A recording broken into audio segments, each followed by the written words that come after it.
Okay, Dr. Foray, our next question is, what can I catch from my pet?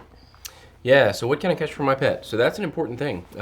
We call this zoonosis. Zoonosis means that it's something that can be passed between species. And there are some things, and this is an important thing for our families, our children, for everybody to know. And that's the first two There's a that long list, but that are maybe just a things that, yeah, and these are the more common ones that we see in our area.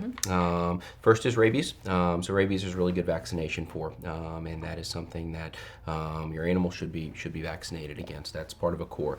The other core part for our area is called leptospirosis, and leptospirosis is actually a bacteria that is passed through the urine of possums and raccoons and rats, wildlife. We used to think that this is only something that we see in the woods or in hunting dogs, but what we know now is in urban areas that we have raccoons and possums and rats and cutting through our backyards all the time, and the way that gets transmitted is that they walk on that grass where they've gone to the bathroom, and then they lick their paw at some point later.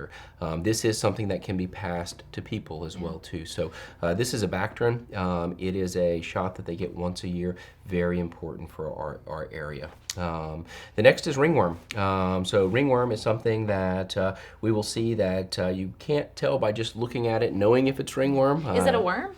It's not a worm. It's not a worm. It's a fungus. And ringworm is highly contagious. Big time. It's passed from animal to animal. It can be person to person. This is something that people get diagnosed with all the time.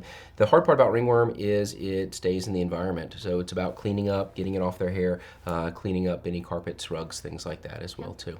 And then when someone brings a pet in and their kids are with them, one of the big things that I'm always talking to the kids about are GI parasites and cleaning up after their pet. GI parasites are big in our area. In some parts of the country, it's not as big of a deal. But for us, we have lots of parasites, things that we see and things that we don't even want to think about sometimes. But there are parasites, and we follow what's called the CAPC guidelines, which is the Companion Animal Parasite Council that's here to protect people. And so the parasites we are deworming for them as well as testing for them. And again, it's something that we see very, very commonly.